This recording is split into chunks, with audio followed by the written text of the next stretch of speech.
One, two, three, four.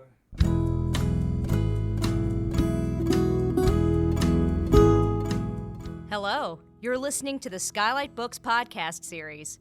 We are a general interest independent bookstore located in the Los Feliz neighborhood of Los Angeles, California.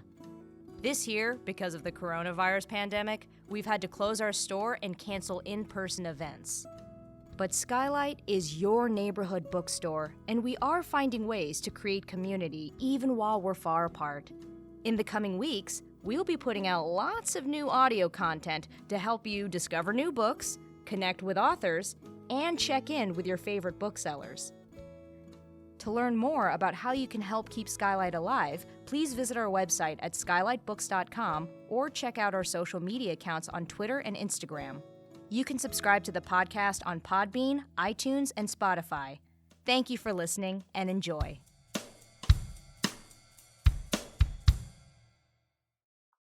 Hello, lovely SKYLIT listeners. Welcome back to SKYLIT. This is the SKYLIT Books podcast series. We're here with another excellent author talk. Here I am, Maddie, your events manager, as your host once again. I'm so glad you could join us for another episode. We're going to talk about short stories today, and I'm really excited to get into this conversation with our featured author. Her name is Yxta Maya Murray. But I'll read her bio in just a second. I just wanted to say a few words about the store. If you're not aware, we're still open every day right now from 10 a.m. to 5 p.m. For in-store browsing and curbside pickup. The in-store browsing, we ask that you wear a mask and socially distance and all of that good stuff. Just be conscious.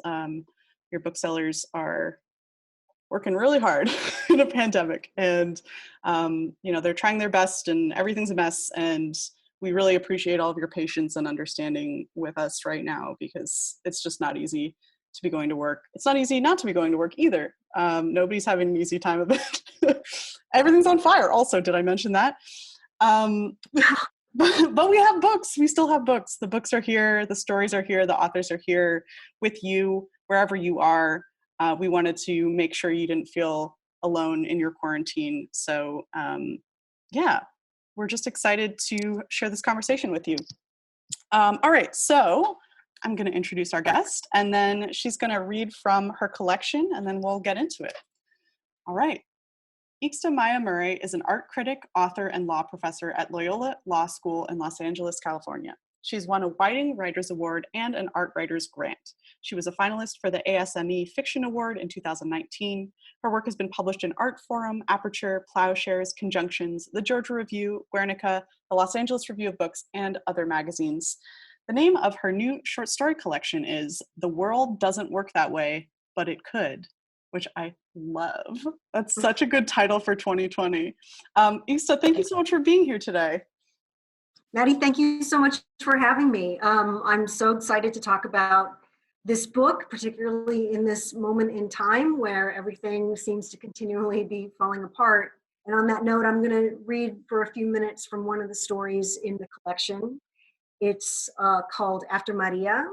And each of the stories in the book is preceded by a quote that I took from either a newspaper account, a study, or a legal decision dealing with some of the traumas that we are dealing with right now. And I'll just begin. They want everything to be done for them when it should be a community effort, he continued. 10,000 federal workers now on island doing a fantastic job. Brandon Carter, Trump slams Puerto Rico.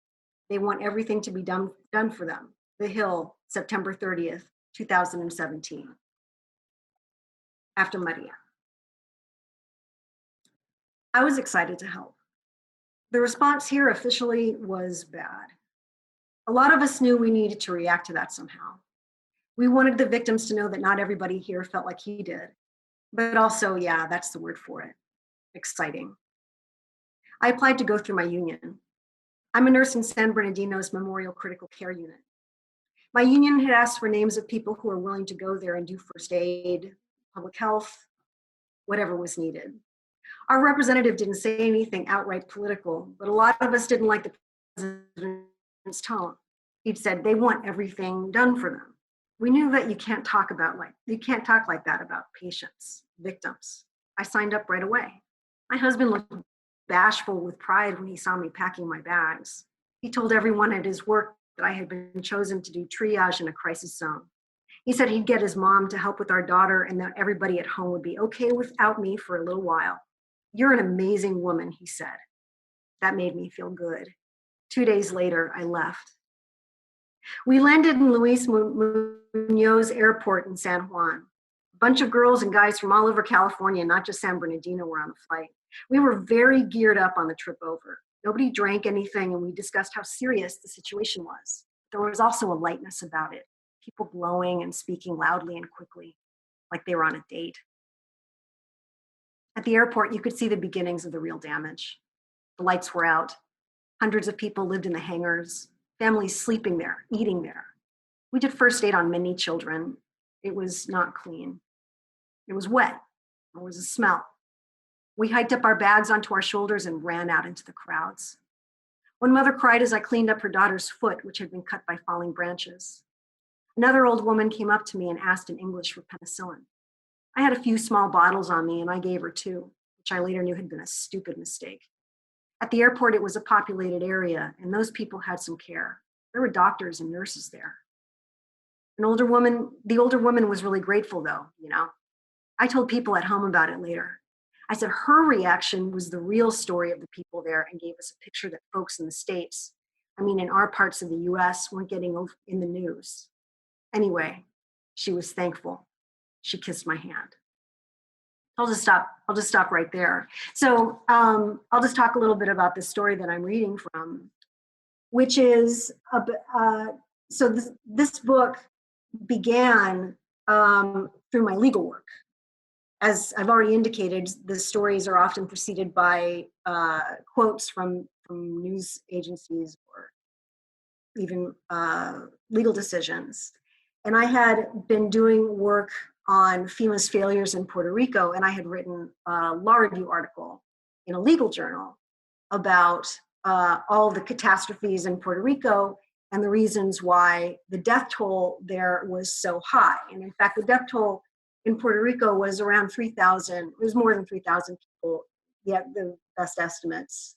And this is in direct contravention to the earliest reports were that of 16 dead or 64 dead. So anyway, I was interviewing folks, both residents of Puerto Rico who had witnessed the storm, as well as a series of nurses who had gone over to the island to do public health work in November of 2017. So Hurricane Maria hit on September 20th, 2017. And I was interviewing them. And for my law review article, I was doing advocacy, and I was talking about administrative law and how FEMA had screwed up and the reasons why it screwed up. Its agents didn't speak Spanish. They used technology to communicate with victims, even though the power grid had gone out on September 20th. They were handing out food boxes containing sugar and salt to a population that has very high levels of diabetes and hypertension. Right, so I was writing this piece of advocacy, and I published it, and that was great work legally. But there was something that was going on in these interviews that that had friction for me, which is that what we were looking at is an aid effort on the part of these very heroic and noble nurses coming, the ones I spoke to were coming from New York and California, who were going to Puerto Rico to do this aid work. But colonialism doesn't stop just because you're there to do aid. You wander into, in many cases, some of the nurses didn't know, they had never been to Puerto Rico, they didn't speak Spanish themselves, they were just there because they had these full hearts. But they wound up facing some ambiguous ethical situations that they weren't really, that maybe, they hadn't been expecting. And so I decided to begin treating that subject in fiction so I could deal with the ambiguities that I detected in the interviews. And what the story tells is it's a narrative about a nurse who goes to Puerto Rico thinking that she is there to save people, and she is. but she's also making some mistakes along the way. She's bossy, she doesn't listen, she thinks that she's a hero, and then slowly all of her certainties get taken from her in the tragedy that she experiences. And the story is based upon an interview that I did with a nurse who had to leave somebody behind in life, in true life, right? In the real world.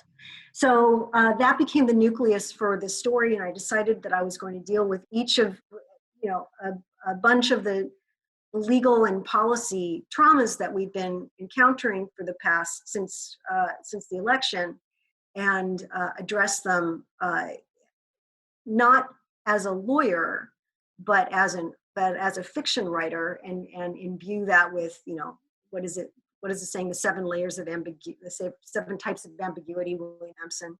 So to deal with the ambiguity and the complexity in ways that I can't as a lawyer.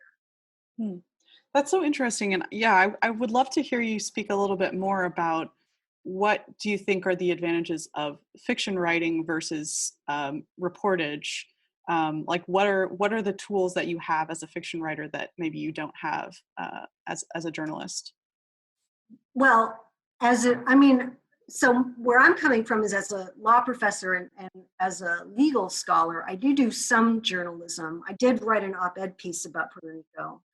But I'm going to talk about reporting and legal work, although they are very different things. But maybe what are some of the distinctions between fiction and fact-based work? Let's say fiction and fact-based work as journalism and law is. Yeah. Well, I can say in law, what you're doing there is advocacy. So if you're telling a story, you're telling stories in law all the time. But if you're trying to combat the administrative problems that led to a 3,000 body count in Puerto Rico, you're not telling an ambiguous, complex story about a person with mixed motives who is making a hash of things in Puerto Rico because of overwhelming systems of white supremacy. You're laying out a list of what FEMA did wrong, and you come up with suggestions for how FEMA can do better going forward. And as a journalist, you do have more opportunity to tell a more faceted tale, but you are bound by what your interviewees are telling you. You can get some different perspectives, but you also need a through line. You need a narrative through line, so things are making sense, that the reader isn't confused necessarily and having to make up their own decision about what just happened in reading this piece. At least most of the journalism that I read does not encourage you to wonder, right, at what you just read. It's pretty much trying to explain to you what the world is. But in fiction, you're opened up to all the complexities that exist, which is that under white supremacy, under colonialism, and under the current regime, people are handed a limited series of choices, and sometimes all of them are bad. And they have to pick one of 5 bad choices and make the best choice that they can and struggle within that choice. And so in my book, I have stories about EPA lawyer who's working in the agency, in the Environmental Protection Agency, while Scott Pruitt is the administrator. And we can talk about Scott Pruitt. I became obsessed with Scott Pruitt. And she's, in that story, it's the lawyer who decides to stay with the agency, even though the new administrator, Pruitt, is dismantling all of these environmental protective regulations. I also talk about option 3, which was the child separation policy, from the perspective of the lawyer who wrote. So option 3 was the name of the policy, which determined that immigration officers could separate families at the border, and led to the caging of children, right? And all the things that we were witnessing in the last couple of years. And I tell that story from the perspective of the lawyer, then the perspective of a guard at one of the detention centers who does separate a child from her mother.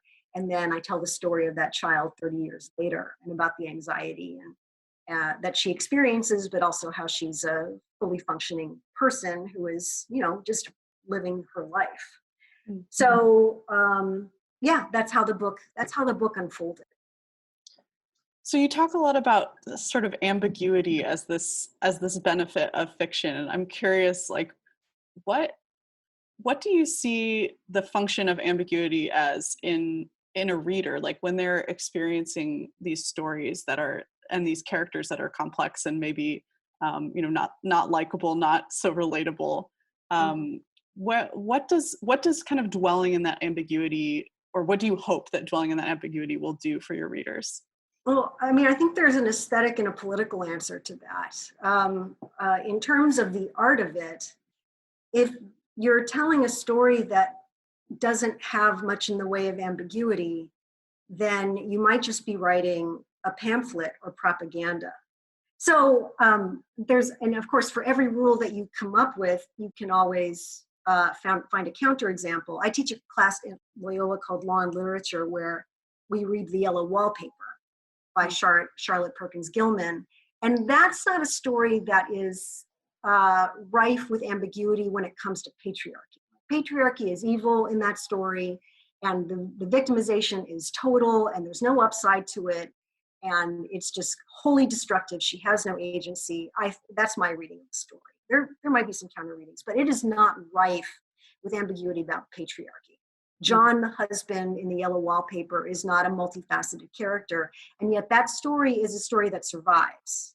Nevertheless, Gilman's genius aside, I am not drawn to fiction that is attempting to explain to you and argue to you about the way the world works, and to deliver to you one flat picture of human dynamics and human relationships. As we all know, every interaction has 14 different layers to it, and you're pondering them for the rest of your life potentially, and trying to make sense of them. And so it's that process that I hope to reflect in the stories, and that I think the reader will need, because it reflects actual life. And it also makes, and then from a political standpoint, I had to tell a full story of the people, showing that they are imperfect, they're making wrong decisions, that they are stumbling, that they are failing, in part to show the ways in which the current administration and again, white supremacy and classism and, other forms of isms leave you with limited choices. I mean, ordinary people are being made to execute the policies that have been promulgated by this administration. Ordinary people are separating children from their families. They're not demons arisen from the dark bowels of the earth. They are folks with kids and their own problems. The lawyers writing these policies aren't twirling their mustaches. They have their own problems, and are also kind of maybe fooling themselves about what they're really responsible for.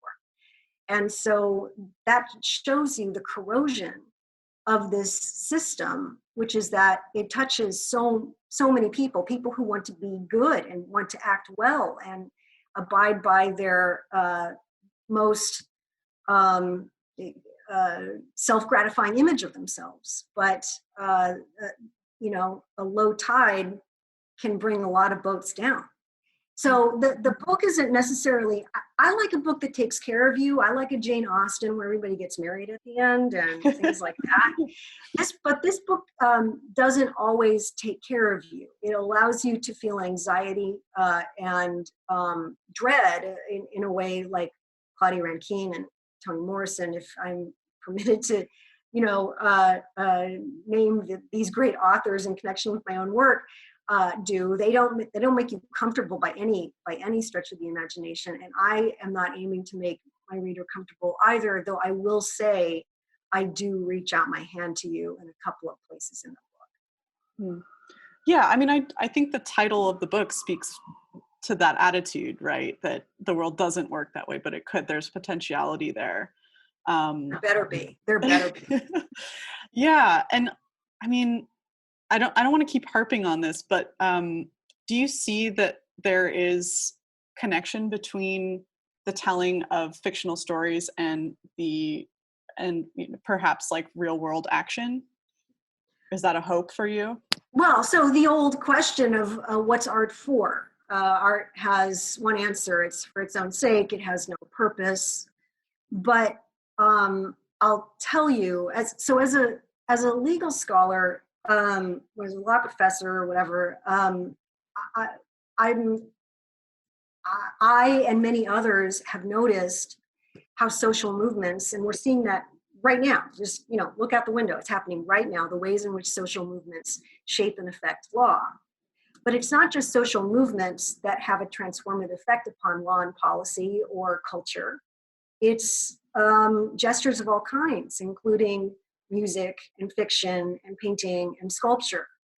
These things all work together to express hopes and visions of a better world. And so the connection is not obviously as firm as, can I get a law passed in Congress and deliver a better safety system to the subordinated, or whatever.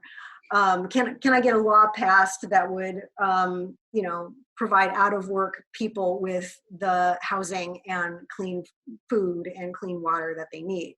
But with art is part of the process that can lead to those kinds of transformations, and I believe that wholeheartedly. Yeah, I mean, I think there's an element of speaking things into existence. Maybe not like a direct causality, but like if you are able to articulate a reality in a convincing way, it becomes more possible to achieve, right? I mean, if you look at the feminist movement, it began with women sitting around their kitchen tables and talking about their lives. And the women of color, liberation movement began with women meeting together in each other's living rooms and thinking about what they wanted to happen. And art and poetry and music was always part of that endeavor.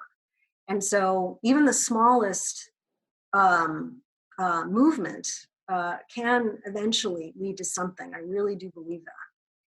And we're seeing something massive now. I mean, we don't even have to talk in terms of miniaturization. I mean, what's happening right now is overwhelming and just incredible. It's revolutionary.